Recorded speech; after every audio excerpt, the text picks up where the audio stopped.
Salut și bine ai venit la un nou episod al podcastului, podcastul în care discutăm cu specialiști totul despre animale. Astăzi am un invitat special pentru că este vorba de Luca Pecora. Vine din Belgia și el este un atentator, cum spunem, în sportul canin pe care îl practic și eu, în mondioring, este un decoy, om de atac.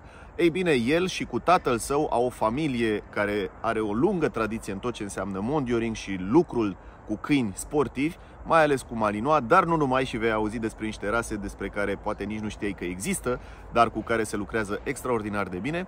Ei bine, ei au venit în România, au ținut un seminar și în cadrul acestui seminar de lucru pe care l-am parcurs alături de Butelie, am vrut să avem această discuție, astfel încât, plecând de la experiența sa în pofida vârstei tinere pe care o are, să își poată împărtăși experiența cu noi toți. Și pentru că Luca Pecora vine din Belgia, discuția noastră va fi în limba franceză. Și nu uita, dacă vrei să fii la curent cu toate noutățile, dar să și ajuți lumea aceasta animăluțelor, apasă pe like, subscribe și un share ca informația să ajungă la cât mai multe persoane. Și acum, hai să discutăm cu Luca.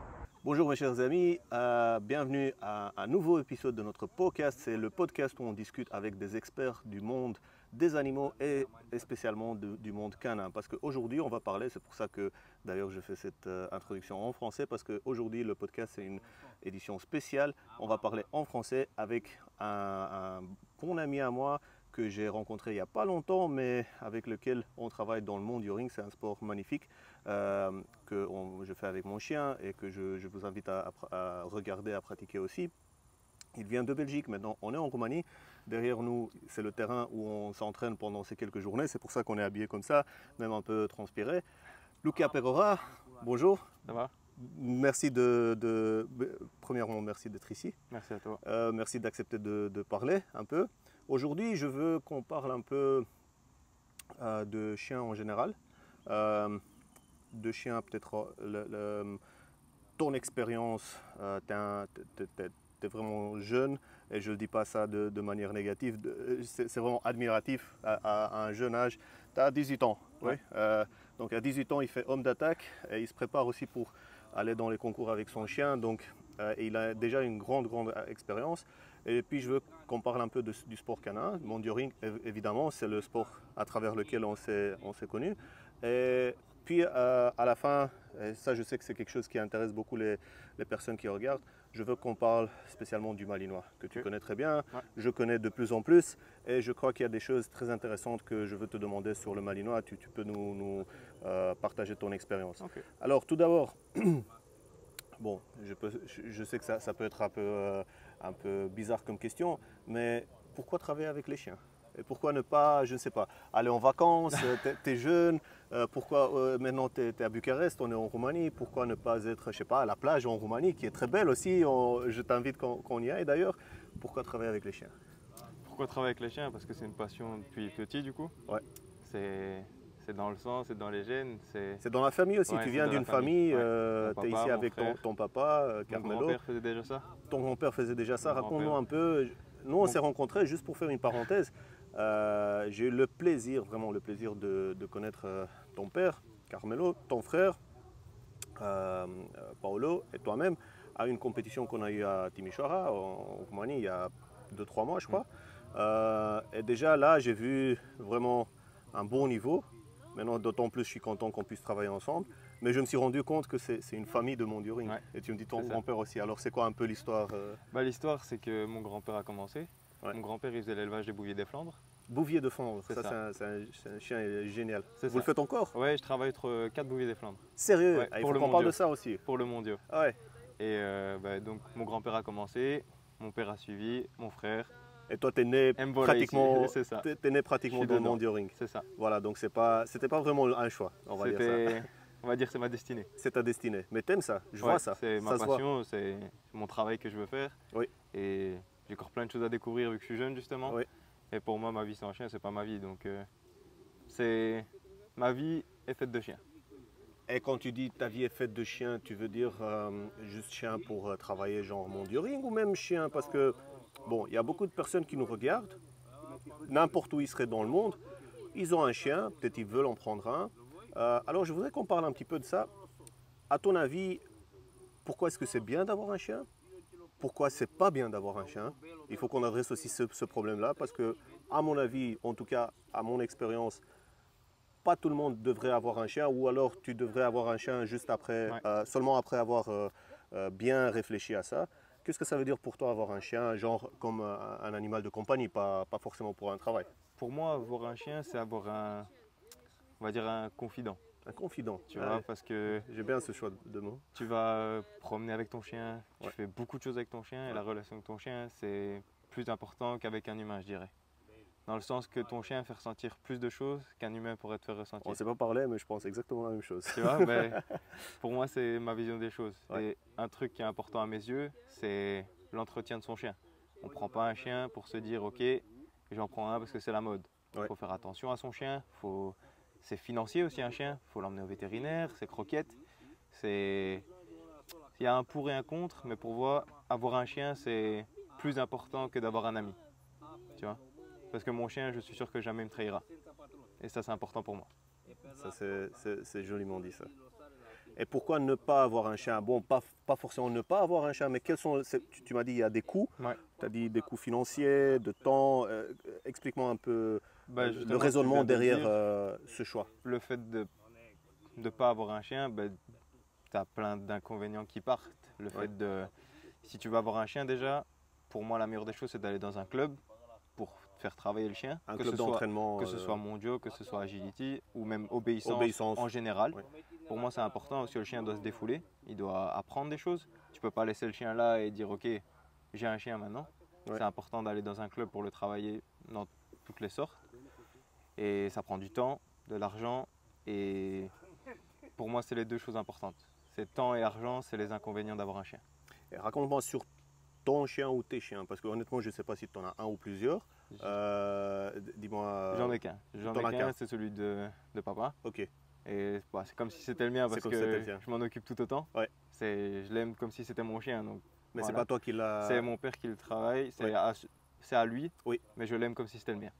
Et tu penses à en prendre un pour toi, un chien de travail ou un chien juste un chien de travail. Confident, on va dire. Pour moi, mon chien de travail, c'est mon confident. C'est ton confident, tu fais les deux. Moi, je ne sors pas mon chien que pour travailler. Un truc qui est important, par des chaleurs comme ça quand on travaille les chiens. Une fois que le programme est fini, moi, le jour où j'aurai mon chien, j'irai le promener après avoir fini l'entraînement, le faire boire. Pas trop vite parce qu'on peut avoir des retournements d'estomac. C'est important et il y en a qui ne le savent pas. C'est quoi le retournement d'estomac? Comme ça, on l'adresse tout de suite. C'est quand tu manges trop vite après avoir fait du sport ou tu bois trop vite ou que tu manges avant de faire du sport, t'es pas bien. Le chien c'est pareil, sauf que ça peut lui être un peu plus fatal. Tu vois? Mais là c'est la même chose. Après avoir... En fait, bon, imaginons comme dans un sac de plastique, si l'estomac serait un sac de plastique, les croquettes qu'ils mangent ou quoi que ce soit, bon, on va pas faire cours de vétérinaire, mais juste pour expliquer très simple, c'est quand la nourriture va en bas de l'estomac. C'est ça. Et si le chien il bouge, surtout dans un sport où il bouge beaucoup les chiens, mais on a fait un podcast, oui bien sûr, on a fait un podcast avec un vétérinaire, il m'a raconté qu'il avait eu un cas de retournement estomac avec un Saint-Bernard qui avait juste descendu du sofa. Ah ben voilà. Donc quelque chose de très banal qui peut arriver. Et donc en fait c'est l'estomac, il se retourne sur lui-même et forcément le chien il peut plus respirer. Et dans quelques heures il peut mourir s'il n'y a pas une intervention. Après, dans les heures qui viennent. Oui, dans un écart très petit. C'est un court temps, je dirais. Oui. Mais pour moi, c'est important. Le chien, c'est un athlète. Ce qu'on fait nous, il faut en prendre très soin. Il fait des sauts, on lui en demande beaucoup, par des chaleurs pareilles. Pour moi, c'est important qu'après l'entraînement ou après la compétition, il sorte, il boive, il marche pour se délasser et après, il va à la voiture. Donc, c'est pas important. On travaille, quoi que ce soit, hein, c'est pas... On travaille, hop, dans la voiture et c'est fini.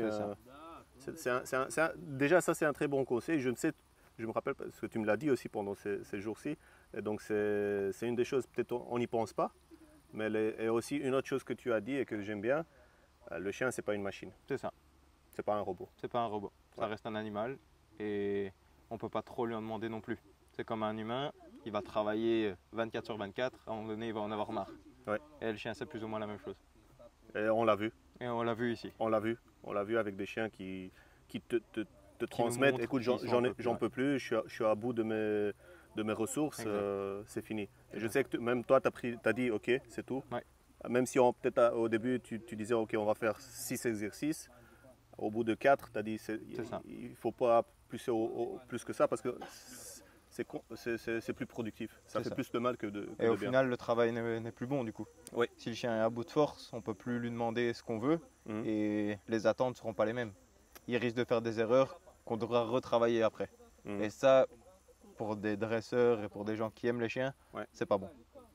Écoute, en t'écoutant parler comme ça de chiens, ça m'est juste venu maintenant sur le moment. Mais j'ai envie de te demander de me raconter, peut-être t'en as, peut-être t'en as pas, un bon souvenir ou le meilleur souvenir ou un bon souvenir que tu as avec ton chien. Mais comme moi j'ai une anecdote, c'est que j'ai toujours eu des chiens à prêter, on va dire. Donc des gens qui me connaissent depuis tout petit, ils me disent bon, Luca, vas-y, passe mon chien.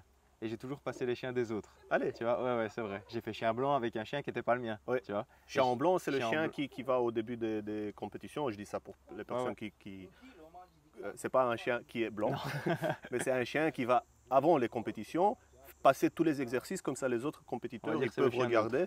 Voilà, c'est un chien neutre, comme ça les autres compétiteurs voient ce qu'ils doivent faire. Et donc toi, tu as fait le chien en blanc. J'ai fait ça avec un chien qui n'était pas à moi du coup. Oui. Mais le feeling a fait que c'était comme si c'était à moi. Tout le monde après est venu me voir en me disant c'est ton chien, je savais pas que tu en avais un. Et au final, je disais ben non, c'est pas à moi, c'est à cette personne-là. Ça veut dire beaucoup sur ta relation avec le chien. C'est ça. Parce qu'il faut quand même, il y a une relation, justement, tu en parlais. C'est pas un robot, c'est pas une voiture, tu te mets derrière et allez, on va tourner la roue et c'est bon. Ouais. Ça, c'est très joli.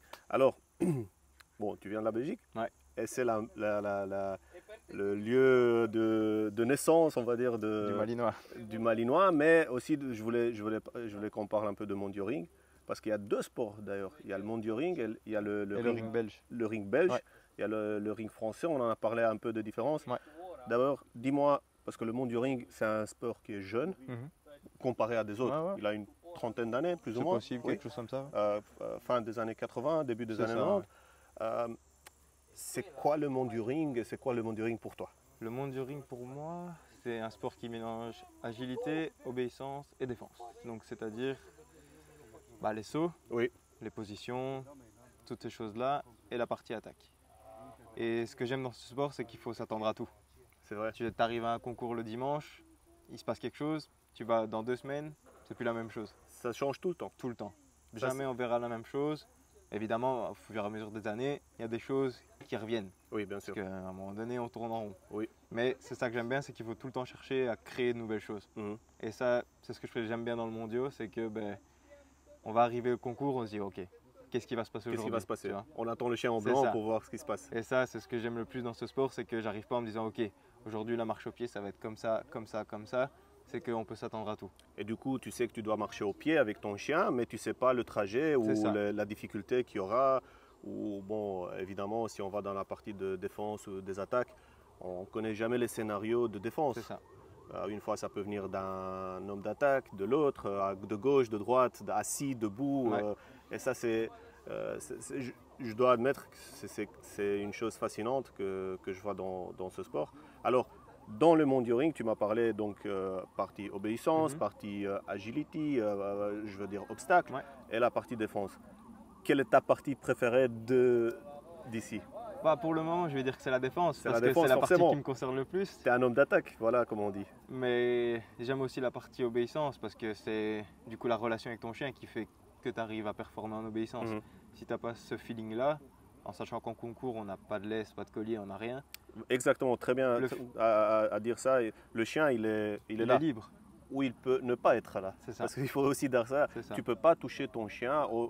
Tu peux le caresser entre les exercices, lui donner un petit coup comme ça, bravo. On peut. Mais pendant l'exercice, le chien est libre de faire ce qu'il veut, entre guillemets. Tu ne peux pas le toucher. Soit il est avec toi, soit il n'est pas avec toi.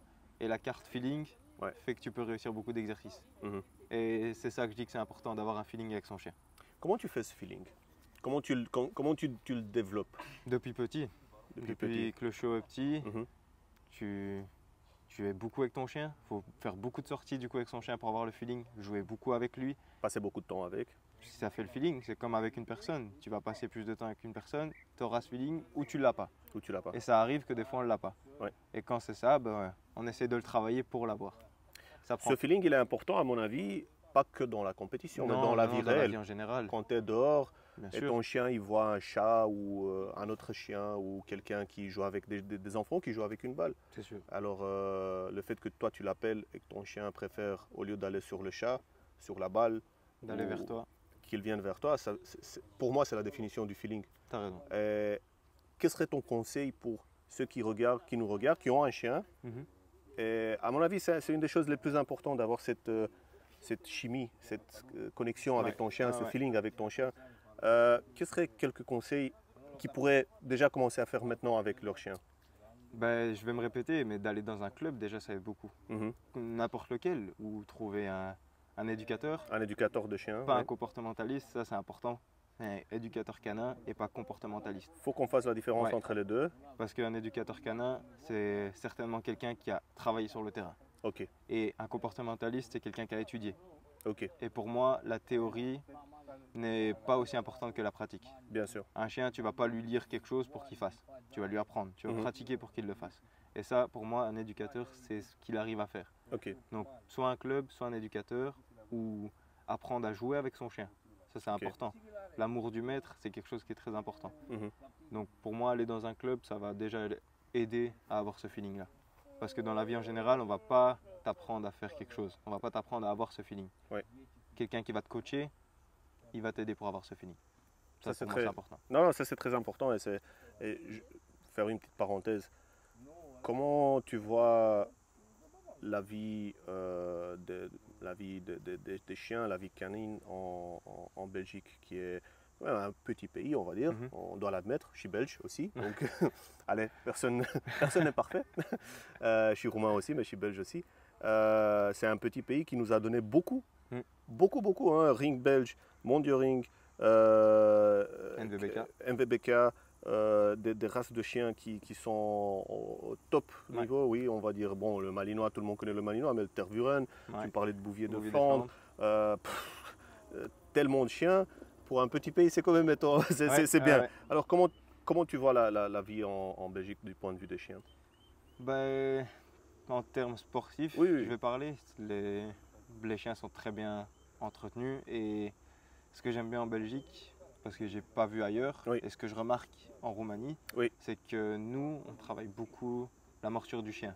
On essaye beaucoup d'avoir une belle morsure. Donc une Mhm. belle morsure, c'est pas un chien qui mord comme ça, mais qui mord comme ça. Ok. Ce que tu veux dire, c'est une morsure pleine, Pleine où gueule, le c'est chien ça. il prend Ouais. vraiment toute sa bouche, C'est toute ça. sa gueule, la morsure. Je sais qu'on parlait justement sur un chien qui respirait aussi par sa bouche. C'est Et ça. tu m'as fait remarquer que ça, c'était pas une bonne morsure parce Non. qu'il Parce n'est que pas du coup, allé il est juste. comme ça, et il Oui. y a toujours un petit trou pour respirer. Oui, Tu voilà. vois. Et c'est ça que nous, on apprend à faire ça en allant courir avec le chien et en mettant un boudin dans la gueule du chien. Donc courir avec son chien, voilà, ça Ah, c'est une oui, c'est activité. important, C'est ouais, une ouais. activité que tu fais pas. Tu dois Ah pas non, aller non, tu fais pas sur ça un ici. terrain de sport. Tu vas. Il y a plein d'activités qu'on peut faire et qui sont très bons pour le chien. Aller faire nager le chien, Donc, courir avec le natation. chien, natation, courir. C'est bien, on a la mer c'est en déjà Belgique pas et en mal. Roumanie, Oh, donc c'est là, pas- c'est pas c'est mal. pareil, on peut aller à C'est la pas plage. mal. Juste faire la petite précisation préciser qu'il faut avoir l'accès Oui. sur une plage où tu peux aller avec ton Bien chien, sûr. évidemment. Et peut-être on laisse parce que voilà, C'est mieux. on veut jamais prendre des mieux. risques. Donc courir avec son chien, Courir, natation. natation. Ah, c'est déjà pas mal. C'est déjà pas mal. Ouais. Quelque chose qui est bien, c'est. Je me souviens plus du nom. Quand tu fais craquer ostéopathie. Ostéopathie, Ostéopathie. oui. C'est bien, mais pas tout le temps. Il faut avoir C'est gaffe. bien d'aller de temps en temps quand on voit que le chien a un problème. Mhm. Mais le meilleur des ostéopathes, c'est la natation. Oui, tout à fait. J'avais ça avec, je fais juste une parenthèse, j'ai découvert ça avec mon chien qui est, je ne l'ai plus, mais avec lequel je te racontais que je faisais Ouais. agility avec un boxeur et il avait une double dysplasie. Ah ben voilà. Et là, forcément, on ne sait rien faire. Bon, opération, c'est très compliqué. Et donc là, la natation, ça nous a beaucoup aidé à ce qu'il puisse aller au plus haut niveau en agility. Bon, pour un boxeur, Ouais. il faut le dire, mais quand même. Ça reste un chien. ça reste un chien. Alors, toi, tu t'entraînes maintenant avec ton chien pour le Mondioring, avec le chien Ouais, de ton le père, chien tu de m'as mon dit. père, ouais. Mais aussi, et ça c'est, allez, on va dire, le plus important de ton activité canine, c'est que tu es homme d'attaque. Ouais. Alors, c'est quoi un homme d'attaque? Allez, pour faire Un homme simple. d'attaque. Ah bah, c'est quelqu'un qui est en costume et qui se fait mordre. Voilà, ça c'est la version très simple. Voilà. Maintenant, la version un peu plus élaborée. Ben, un homme d'attaque, c'est un entraîneur. Un entraîneur. Ouais. Donc, Parce c'est que- pas juste un. C'est intéressant de dire ça. Parce que sans lui, il n'y a pas de monde du ring, il n'y a pas de sport canin. S'il n'y a pas d'homme d'attaque, on ne sait pas faire du monde du ring. Évidemment. S'il n'y a pas d'homme d'attaque, on ne sait pas entraîner la morsure du chien. Et s'il n'y a pas d'homme d'attaque, on ne sait pas faire lâcher le chien. Parce Donc, que c'est pas juste le gars qui se fait mordre, Non, mais non, aussi non. c'est le gars qui aide. qui Et contribue. j'ai vu ça. Tu aides le chien, tu le places. Tu regardes aussi, parce que bon, évidemment, moi, si je suis là, je ne sais pas voir comment mon chien C'est est sûr. mort. Et je me base sur toi. Ouais. On fait une équipe, nous deux, avec le chien aussi. Tout à fait. On n'est pas contre le chien, on est Ah avec ouais. le chien pour l'aider à se développer. Euh, et dans ton activité d'homme d'attaque, qu'est-ce que tu trouves qui est le plus intéressant de ce que tu fais? Ben, ce que j'aime bien dans la partie homme d'attaque, c'est que tu as l'homme d'attaque à l'entraînement et tu as l'homme d'attaque de concours. C'est L'homme pas la d'a- même personne? C'est pas la même personne. T'es pas le même? Non. Allez, dis-moi. La différence, c'est qu'à l'entraînement, tu dois aider le chien. Mhm. Ça veut dire que tu vas montrer au chien toutes les erreurs qu'il pourra avoir en concours. Ok. Tu vas l'aider pour ça. Oui. En concours, c'est l'inverse. En concours, mon rôle, c'est pas qu'on fasse une équipe, c'est de t'enlever des points. Donc vous êtes, ouais, si à l'entraînement vous êtes une équipe, au concours vous êtes concurrents C'est ça. l'un face à l'autre. Et ça, c'est très important. Malheureusement, moi, j'ai une famille qui joue en mondiaux. Oui. J'ai joué sur mon frère. Tu as joué sur ton frère, sur Et- Paolo. Allez, Et malheureusement, j'ai dû lui enlever des points. raconte-moi ça. Ah ben, l'anecdote, Parce que ça- malheureusement, ça le fera pas rigoler s'il regarde, mais On a fait une discussion avec, j'ai fait une discussion avec Paolo après notre concours de Timișoara. C'est un très chouette gars. J'ai bien aimé comment il a travaillé les chiens, même s'il m'a fait perdre des points aussi. Donc c'est pas, ça c'est la beauté du sport canin en même temps. Il faut dire.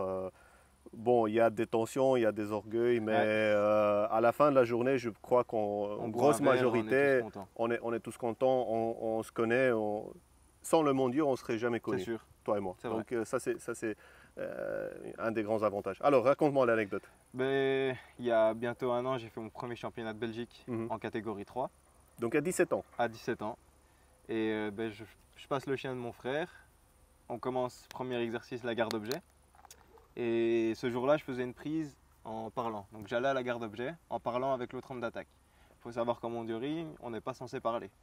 Mais moi, j'ai joué avec les règles. J'ai demandé à la juge qui était là, Margaret, que tu as vu. Oui, bien Je sûr. lui ai demandé l'autorisation si je pouvais parler avec l'autre homme d'attaque sans donner de l'ordre au chien. Ah, ok. Et elle m'a dit, vas-y. Et j'ai parlé en anglais pour que en Belgique, on parle flamand et français. Et français, oui. J'ai parlé en anglais pour tous les chiens, Ok. tu vois. Donc j'ai Donc, tu n'as pas avancé. changé. Comme ça, c'est correct J'ai pour fait tous la les même chiens. chose pour tout le monde, Ok. du premier au dernier. Ok. Et je suis arrivé, j'ai parlé et j'ai pris la garde objet de mon frère et je suis parti. Ouh là là. Donc ça c'est... Mais c'est quand même ce qu'il faut, et tu l'as dit, c'était dans les règles. Ouais. Et ça, c'est quelque chose que je trouve important. Je l'ai vu à 99% des cas.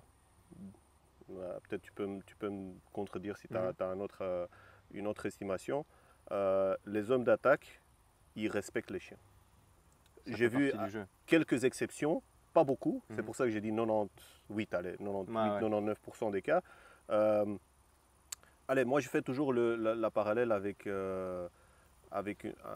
un sport de combat entre toi et moi. Allez, bon, on va dire, si on fait de la boxe, Mhm. si on fait du Ouais, ouais. kickboxing ou quoi que ce soit, on va dans un ring, il y a un arbitre, Ouais. on suit des règles. Moi je peux pas te frapper avec mes mains, mettre mes mains dans tes C'est yeux, te mordre ou quoi que ce soit. Toi tu me respectes. Si l'arbitre il dit ok c'est fini après 3 minutes, c'est fini. C'est la même chose ici Ouais, aussi. Tout à Le fait. chien, toi tu m'as dit tu mets un costume, mais cependant ton visage il n'a pas de casquette, Pas du tout. de Des casque. casques. Tes mains elles sont libres, Ouais. mais le chien il te mord pas. Non. De manière intentionnelle, je veux dire. Ah, des accidents, ça il y a arrive. des Les accidents, mains, enfin, elles le prennent de temps en temps, mais on voit, si le chien mord la main, j'aurai plus de main ici. t'aurais plus. Ouais. Un chien qui mord dans la main, un chien qui est bien entraîné Oui, justement, oui, qui veut il va te mordre mordre. dans la main, il va sentir que c'est pas le costume, il va lâcher pour reprendre dans le costume. Ok. Et ça c'est important. Si tous les chiens venaient mordre dans les mains, tous les hommes d'attaque n'auraient plus de main ici. Exactement. Et ça, c'est Et le même plus s'il important. s'il y a des chiens qui préfèrent les jambes, on va dire, ou ils peuvent aller en haut aussi. J'ai eu même moi, parce que moi je m'entraîne avec toi, et Ouais. c'est pour ça que je suis très content que je puisse m'entraîner pour aider mieux mon chien et les autres chiens aussi de C'est notre sûr. club. Ça, c'est de hier, juste pour que vous voyez. Mais c'est un chien qui m'a sauté ici. Et il aurait pu aller sur mon visage. Mais il ne l'a pas fait. Ouais. Il est allé là où il savait. C'est ça. Donc ça, Parce que on dit mordant, chien agressif et tout ça. Ouais. Mais il ne faut pas oublier que ça reste un jeu pour les chiens. Ouais. On est arrivé à un stade aujourd'hui d'avoir des chiens, dans la seconde après avoir fait une attaque, ils peuvent aller se faire caresser par un enfant directement. Et ça, pour moi, je trouve que c'est magnifique de voir ça. Alors, bon, il y a 20 ans en arrière, je ne peux pas te le dire, mais je suppose que les chiens étaient un peu plus fous de ce que j'ai entendu. Oui. Les chiens, jamais ils pourraient faire ça parce qu'on travaillait beaucoup plus dans l'agressivité du chien. ça. Et maintenant, on arrive à un stade dans le sport canin où, comme je t'ai dit, le chien peut aller faire une attaque, on va dire freestyle, où il y a tous des accessoires sur lui, et dans la seconde, se faire caresser par un enfant. Ça, c'est extrêmement important et je veux qu'on parle plus de ça. Parce que ça, je crois que c'est une erreur que je vois chez beaucoup de gens.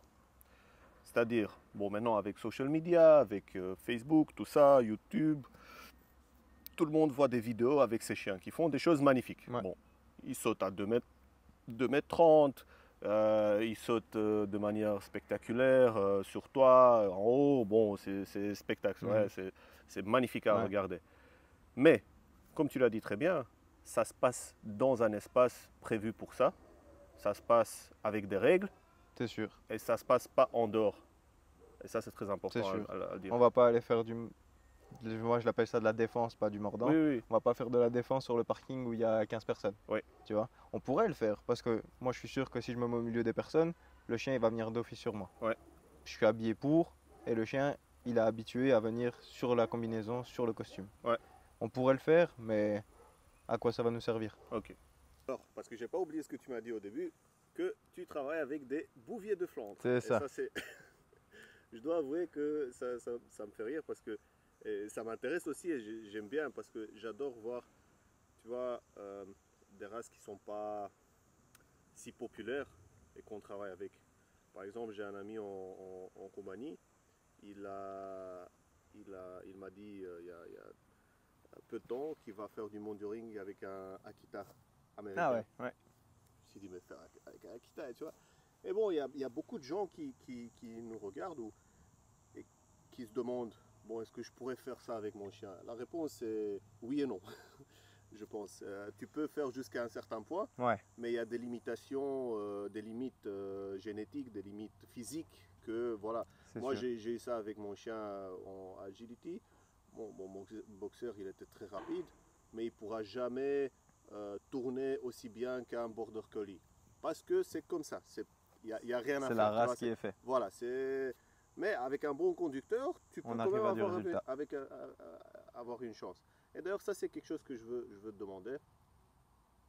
Qu'est-ce qui est plus important dans cette équipe de sport? Que ce soit monitoring ou un autre sport. Le chien ou le conducteur? Les deux. En proportion égale, 50-50? Ouais. À ton avis, oui. Après, d'office, le chien va travailler beaucoup plus que le conducteur. Oui. Parce que nous, on n'est pas fatigué après avoir fait une palissade ou avoir fait un en avant. Mais d'office, c'est 50-50. Le chien sans le maître, c'est pas la même chose. Un chien ne va pas savoir faire les exercices tout seul sans avoir un maître. Et le maître, pareil. C'est ça, parce que on a quand même l'impression, du moins, même moi au début, j'avais cette impression, tu lui dis à ton chien qu'il fasse quelque chose, il doit le faire, et puis voilà, c'est 90% le chien, 80%. Alors non, c'est pas vrai, parce que j'ai vu sur moi, allez, parce que moi j'ai beaucoup à apprendre encore, le moindre geste, le moindre changement de ta posture, de ton... Je veux dire, les chiens, on revient à ce qu'on disait, c'est pas des machines, ils sont très sensibles. À chaque mouvement. Et je pense que c'est ça la beauté de faire un sport avec ton chien, parce que au moins, moi je dois t'avouer que chaque chien avec lequel j'ai travaillé, j'ai appris à mieux le comprendre, à mieux le connaître en faisant un sport avec lui. Et donc ça, à mon avis, c'est un bon argument pour faire quelque chose avec ton chien, sous la guidance d'un entraîneur, d'un club, qui peut te dire, comme toi tu me dis à moi, voilà, là c'est pour ça qu'il fait ça, c'est ça que tu dois changer. Mais à la fin de la journée, ou à la fin d'une période d'entraînement, ou 1 an ou 2 ans, tu vois, tu connais mieux ton chien, évidemment, dans la vie courante. C'est sûr. Mais c'est ça que c'est bien de l'avoir un chien chiot du coup. Ouais. Parce que du coup, tu l'apprends à le connaître dès le début. C'est pas la même chose quand tu reprends un chien par exemple qui a 1 an. D'office, tu auras un laps de temps un peu plus long avant de le connaître. Là, le chien, bah, on va dire à 3 mois, il connaît rien à la vie. Tu as tout à lui apprendre. Ouais. Tu vois? C'est comme une feuille blanche. Parfait, c'est ça. Tandis que tu vas reprendre un brouillon qui tu dois réeffacer, mais même si tu réeffaces, Il y tu aura as toujours des traces. qui Tu vois? vont rester. Et ça, c'est le défaut de prendre un chien, on va dire, qui est déjà un peu plus âgé. C'est ça que moi, je préfère toujours prendre un chiot. J'en ai pas eu, je parle comme si j'en avais, mais de mon expérience, de ce que j'ai vu, c'est toujours mieux de commencer avec un chiot que de récupérer un chien qui a déjà 1 an ou 2 ans. Et comment... Je pose toujours cette question parce que ça m'intéresse beaucoup et je sais qu'il y a beaucoup de gens qui nous regardent, qui pensent peut-être à choisir un chien, à prendre un chien, pas forcément pour faire monduring, peut-être un autre sport, peu importe. Comment est-ce que tu choisis un chien? Bon, tu as dit, bon ok, je veux investir le temps. J'ai le temps, j'ai la place. Un appartement, une maison, je me rends compte que ça veut dire le sortir 2 fois par semaine. Les vacances, je dois me démerder pour trouver un endroit, ça veut dire croquer. Tout est aligné pour avoir un chien. Ok, donc j'ai biffé tout ça dans la liste. Je dis ok, donc à la fin, je fais Il n'y a les plus comptes. qu'à. Ok, c'est quoi l'étape suivante? Comment est-ce que je choisis un chien? Regarder un élevage déjà. Ne pas prendre un chien chez un particulier. Pas prendre un chien où les saillies se font par accident. Bon, t'es mon ami, j'ai fait une saillie par accident, mon mâle et ma femelle. Non. Ça pour moi c'est... Et ça c'est un cas assez pas du tout positif. C'est pas les gens qui multiplient, les multiplicateurs de chiens dans le fin fond de la cour et qui les vendent sur internet. Ça c'est quelque chose jamais. On doit le dire tout le temps. Et pourquoi est-ce que c'est... Je veux te demander, pourquoi est-ce que c'est important prendre un chien d'un élevage ou un chien de ton ami ou que tu as trouvé sur internet qui est peut-être moins cher? À la fin de la journée, c'est un chien. Bon, c'est sûr. Hein? Pourquoi? Ça reste un chien, mais quand on le prend dans un élevage, on est à 99% sûr de ce qu'on a. Dans le sens où on connaît les parents, on connaît la génétique, et ça c'est important. Quand tu prends un chien chez un particulier, tu sais pas d'où il vient ce chien, tu sais pas les maladies qu'il pourrait avoir. Tu vois, c'est important. Moi j'ai eu un chien qui avait 1 an quand je l'ai récupéré. Malheureusement il est décédé quand il a eu 4 ans, tu vois. Parce que je l'ai récupéré, le chien il a toujours vécu dans une caravane depuis qu'il était tout petit. Et on l'a récupéré à la base pour faire un chien explosif, la recherche explosif. Il était mauvais pour ça, il s'en foutait. Et tombe la période pandémie où je récupère le chien, je m'amuse avec lui et tout ça. À la fin, c'est mon chien. Et je l'entraîne, je l'entretiens, tout ça. Et un jour, mon chien ne mange plus, ne boit plus, ne fait plus rien. Tout d'un coup. Et je change de croquet, je me dis, c'est peut-être sa nourriture. Non, il ne mange plus, il ne boit plus. Je dis, bon, on va pas traîner, on va aller au vétérinaire direct. Et le vétérinaire, je le connais bien, il a appris chez nous à mettre le costume aussi, tu vois. Donc je l'appelle, je lui dis, écoute, j'ai ça, mon chien. Il me dit, écoute, viens me voir. J'arrive et je vais, et en fait, il fait une radio à mon chien, une prise de sang, et il me dit que mon chien a eu les reins explosés. Et je ne sais pas comment c'est arrivé, je ne saurais jamais comment c'est arrivé. Mon chien avait les reins explosés. Déjà avant que tu le prennes ou... Je sais pas. Il n'a jamais montré de signe de quoi que ce soit. Et je l'entraînais, je faisais beaucoup de trucs avec, il montrait aucun signe. Il boitait de temps en temps, mais ça passait. C'était 3-4 jours, c'est fini, tu vois. Et après, il me dit soit c'est génétique, ou soit c'est arrivé comme ça, mais jamais je vais savoir d'où c'est venu. Tu vas jamais savoir, mais il y a un doute. On m'a rien dit sur ça. Pour moi, je me dis dans ma tête que c'est génétique parce que. C'est ça, je veux dire, je connaissais pas les parents. Tu sais pas d'où ça vient, donc c'est ça le risque en fait. Que tu prennes un chien qui ressemble à un Malinois, un Tervuren, un berger allemand, quoi que ce soit, un Labrador, mais il y a un risque de ne pas savoir, et ça tu le vois plus tard. Ouais, d'office. Moi, quand je l'ai eu, je ne savais pas qu'il avait ça. Le pire, c'est quand ils sont petits, c'est impossible à résister. D'office. Tu le vois là. Oh, il est tout mignon. Voilà. Petit chien, mais après, il faut se rendre compte qu'un chien, ça reste pas petit. Ouais. Si un chien, ça reste chiot, jamais on ferait ce qu'on fait là. C'est ça. Tu vois, c'est ça. faut pas oublier que ça reste un chien. Ça, c'est les choses que beaucoup de personnes oublient, et en Belgique, c'est le cas. Les gens, ils prennent un chien pour un enfant. Et c'est pas un enfant. Tu vois, moi, mon père, il dit toujours, ton enfant et ton chien se noient, tu vas sauver qui en premier? c'est malheureux pour le chien, hein. Moi, j'étais triste quand mon chien il est parti. Même si c'est mon meilleur ami, c'est pas mon fils. Ouais. Tu vois? Et ça, malheureusement, c'est le problème actuel, c'est qu'on met le chien à la même hauteur que les enfants. Je prends les enfants comme exemple, mais comme un membre de la famille. C'est un membre de la famille, mais c'est un animal. C'est un chien. C'est ça. Et ça, c'est pas. Juste pour continuer ton idée, je suis tout à fait d'accord. Mais ce que je veux souligner, c'est que ça ne veut pas dire que tu n'aimes pas ton chien. Non, du tout. À mon avis, ça veut encore dire que tu l'aimes plus parce que tu comprends que c'est un être, c'est une différente espèce. C'est ça, ouais. Je veux dire, mon chien, bouteille de gaz, ouais, Zar, c'est pas Zar, mon ami malinois animal. C'est ça. Un animal, ouais. Et il va jamais être un humain. Et c'est bien, il faut se rendre compte de ça. Il n'a pas les mêmes nécessités, il ne communique pas de la même façon. Même si on est ensemble, on forme une équipe, c'est mon confident, comme tu l'as dit, oui. Puis c'est un chien des animaux, puis c'est un malinois comme race, et puis c'est... C'est ça. C'est ça, faut pas oublier que c'est ça. Voilà. Et bon, maintenant tu m'as dit, parce que je veux revenir à ces chiens, que j'ai jamais travaillé avec un bouvier de Flandre. Je les ai vus. Je sais que c'est des bons chiens. Ils étaient, peut-être qu'ils sont encore, je ne sais pas, ils étaient utilisés dans la police, dans les forces spéciales. C'est un chien qui vient de Belgique. C'est ça. De Flandre.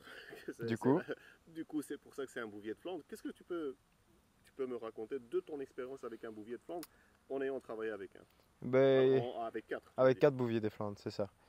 Donc c'est totalement différent de travailler avec des malinois. Moi j'ai commencé à travailler des malinois, à entraîner, faire mort des malinois. Mais ouais, de passer du malinois au bouvier des Flandres, c'est un tout autre dressage. Tu te rends compte que c'est pas la même chose. Le mordant, c'est inné, mais pas comme le malinois où tu pourrais mordre à pleine gueule comme j'expliquais tout à l'heure. Là, le chien, c'est un tout autre dressage. Le chien, le bouvier des Flandres, n'aura pas la même vitesse d'exécution que le malinois. Dans le sens que quand le malinois aura 2 ans, il aura presque un programme complet, tandis que le bouvier des Flandres, à 2 ans, il sera encore en train de grandir. Tu vois, il n'aura pas été fini. Un malinois à 2 ans, un chien, c'est pas fini. Tu vois. Mais c'est déjà arrivé qu'il y en a qui le mettent avec tout le programme complet de la catégorie 3, etc. Un bouvier des Flandres, si on fait ça, jamais on sait avoir du résultat après. Ça, c'est, on va dire, pas l'inconvénient, mais c'est ce qui prend le plus de temps chez un bouvier des Flandres, c'est ça.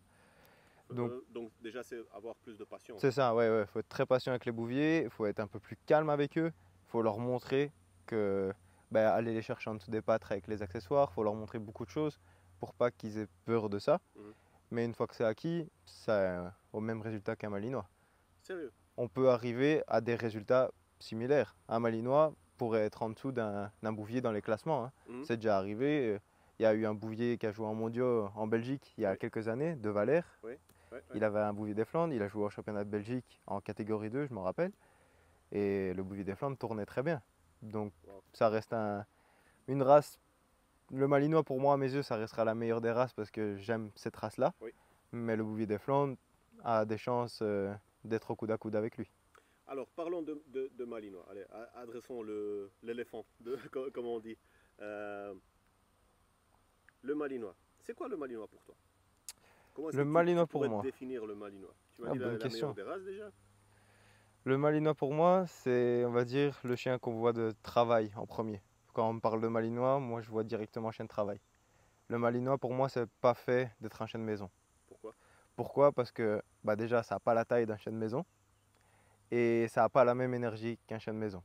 Un malinois, pour moi, c'est fait pour travailler, que ce soit dans le vrai travail, que ce soit dans le sport, ou que ce soit dans l'obéissance, ou peu importe. Mais ça a besoin de se dépenser. Un malinois, quoi qu'il arrive, pour moi, c'est déjà un athlète. Tu vois? Peu importe les tailles, peu importe la gabarit, c'est pour moi la race de travail, c'est le malinois. Je me trompe peut-être parce que je suis jeune et que je vois que cette race-là, mais à mes yeux, c'est celle-là.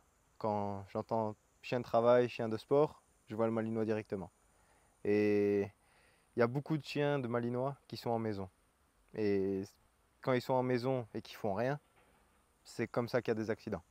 Moi, j'en connais beaucoup qui viennent me voir en me disant « Ah Lucas, j'ai besoin d'aide, mon chien il détruit tout dans la maison, je vais le promener, c'est une catastrophe. » Et qu'est-ce que tu fais avec ton chien?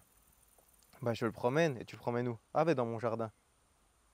Bah ouais, mais non, tu vois. Ouais. Un Malinois, ça a besoin de voir beaucoup de choses. Ouais. Et que ce soit en club ou à l'extérieur, un Malinois, c'est fait pour travailler ou pour avoir un loisir avec lui.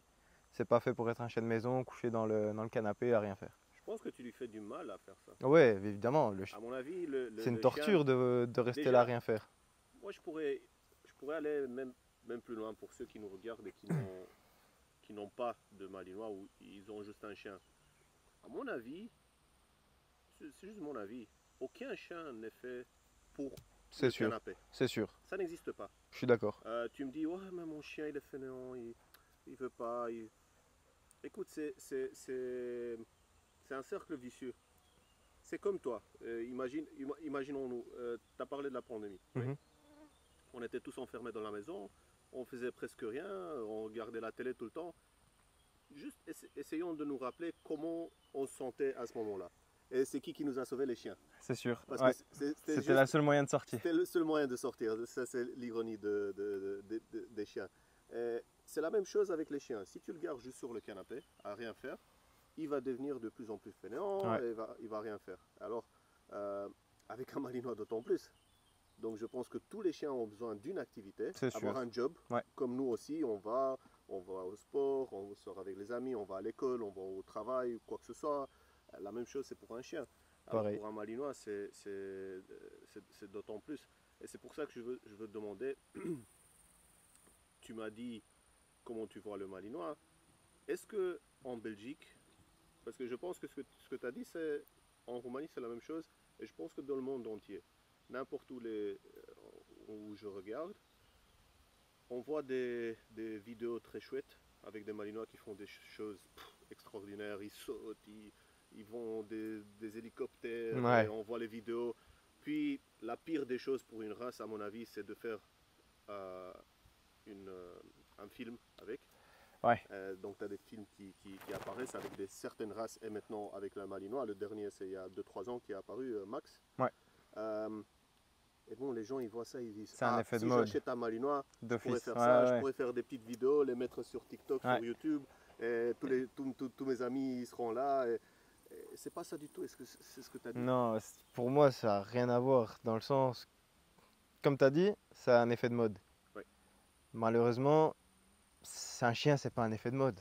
Un chien, faut prendre conscience que quand on prend un chien, on le prend pour maximum 13-14 ans. C'est un engagement. Et c'est un à engagement. long terme. Ah oui, hein. Il faut prendre conscience de ça quand on prend un chien, que ce soit pour faire du sport ou même pas. Hein. Ouais. On peut prendre même un Spitznain, des petits chiens.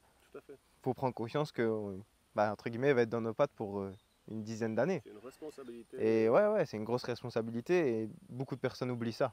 Parce qu'ils se rendent compte après 2-3 ans, ouais, c'est bon, le chien il m'a saoulé, je vais le revendre, c'est bon, je vais le taper à la SPA, il me sert plus à rien. Ouais.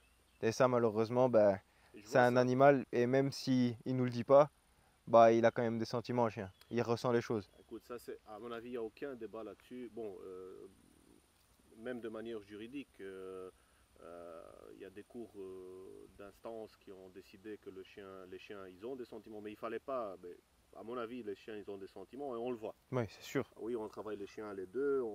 On sait, même quand tu gueules sur ton chien, il change. D'office. Oui, donc c'est une attitude. Ils ont des sentiments, mais tous les êtres vivants ont des sentiments.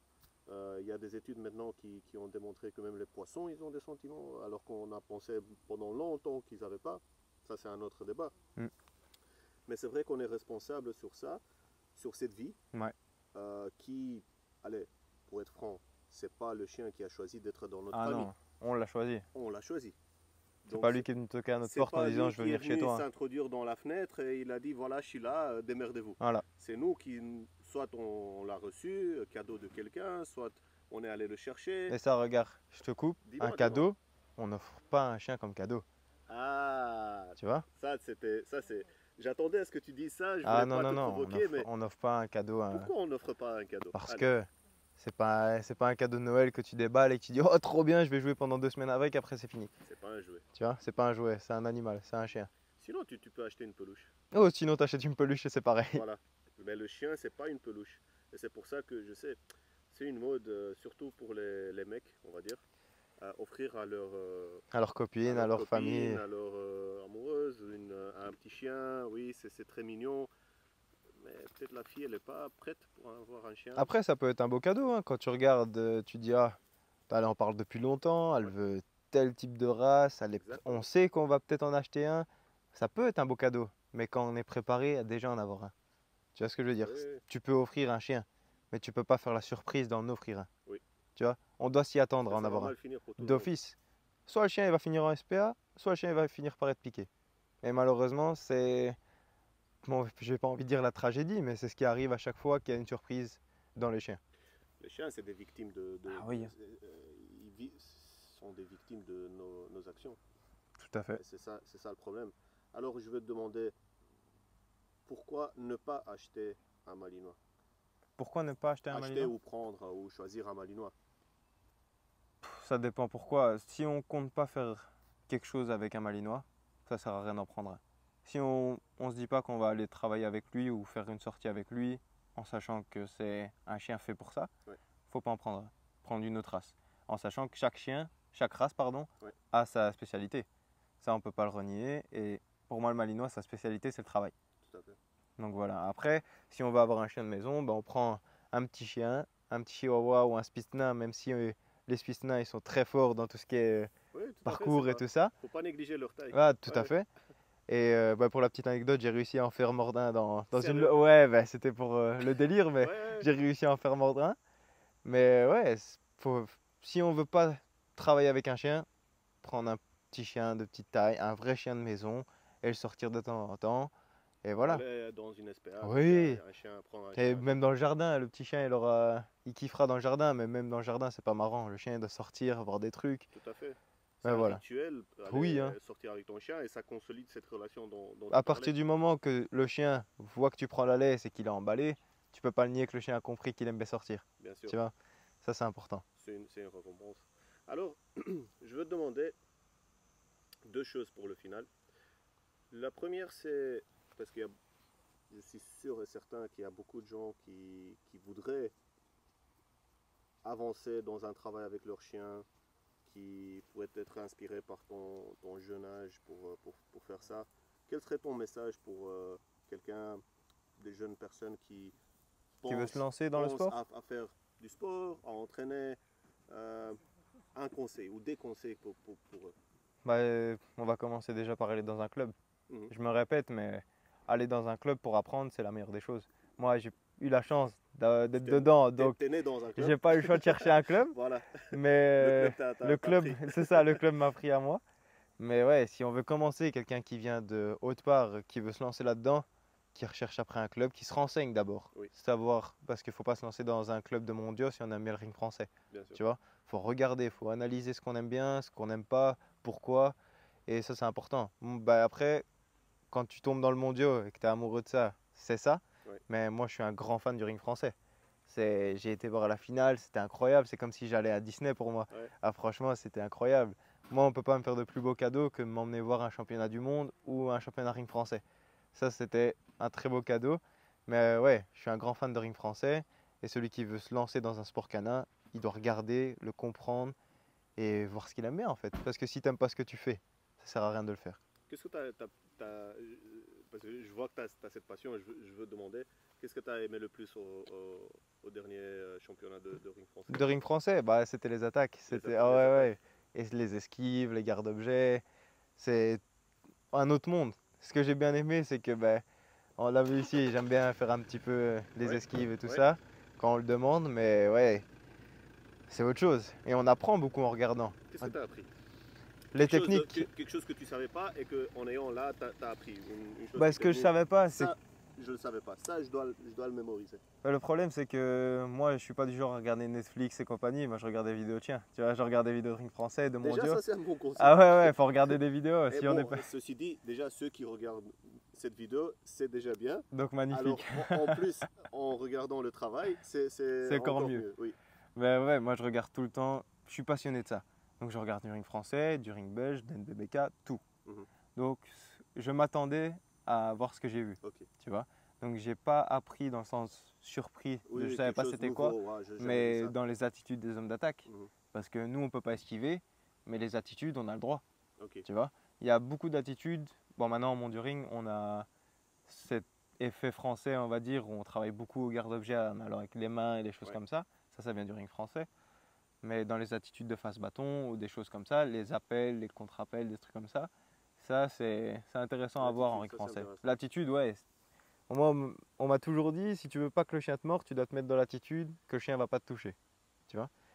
Visualiser. Visualiser. Après, ça marche pas, le chien il était plus fort, il a gagné. Ouais. Mais faut se mettre dans la tête, faut pas aller en disant ah, je vais rater ce que je vais faire. Faut se mettre, on va réussir, je rate, je souris et ça se passe bien. Écoute, Lucas, ça je pense que c'est, à mon avis, c'est pas un conseil juste pour les chiens.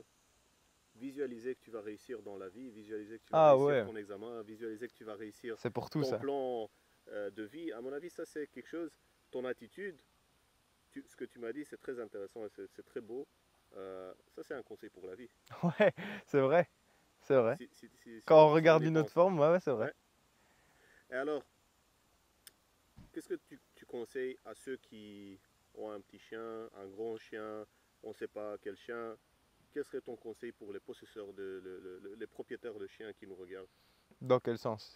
Dans le sens où qu'est-ce qu'ils pourraient faire pour améliorer, pour être bien, pour faire mieux? Toi, si tu aurais quelqu'un ici avec un chien, qu'est-ce que tu lui dirais? Ah, je lui dirais de prendre soin de son chien. Pour moi, ça reste à mes yeux le plus important.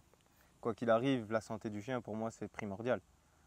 Santé que ce soit physique et mentale. physique, mentale, que le chien soit bien nourri, c'est important. Pas trop, pas assez, juste comme il faut. Pas trop, ouais. Faut pas donner à chaque fois qu'on mange, viens ici, tiens, tiens. J'ai vu des boudins sur quatre pattes. Le problème, c'est qu'un chien trop gros, c'est pas bon. C'est pas bon pour la santé. Allez, je vais parler d'un petit chien. Un petit chien qui est gros, il a des petites pattes comme ça, il n'est pas musclé comme un malinois. Ouais. Un malinois déjà qui est gros, c'est pas bon pour lui. Non. Mais on s'imagine un petit chien qui est gros, c'est pire aussi, tu vois. Parce que ça ne sait pas supporter le poids. C'est comme les êtres humains. C'est comme les êtres humains d'office. Si on grossit, on vit moins. C'est normal. Ça met une pression sur tout l'organisme qui est très, très dangereux. Et ben, le chien, c'est pareil. Le chien, faire attention à ce qu'on donne à manger et à ce qu'on fait aussi avec le chien. Il y a des choses qu'on ne peut pas faire. Allez, ça, on rentre dans le terme du comportement. Mais dans le sens, je reviens sur ce que j'ai dit, pas mettre le chien dans un concon, oh mon petit bébé, quand il se fait mal. Ce que tu ferais jamais avec un chien? Ce que je ferais jamais avec un chien? Avec ton chien ou avec un chien? Ça, c'est une bonne question. Parce que je compte faire tout avec mon chien, donc c'est compliqué.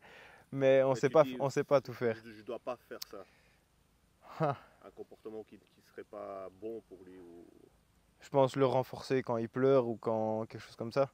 Quand il a peur de quelque chose, on va prendre l'exemple, le chien a peur d'une voiture. Oh, c'est rien mon gamin, viens ici à maman, bazar, machin. Le problème c'est que si tu fais ça, dans 10 ans le chien il va commencer à aboyer sur les voitures parce qu'il aura peur. Tu comprends? Oui, je comprends. Donc ça, c'est peut-être le seul truc que je ferai jamais. C'est-à-dire récompenser, parce que ça, on confirme le chien.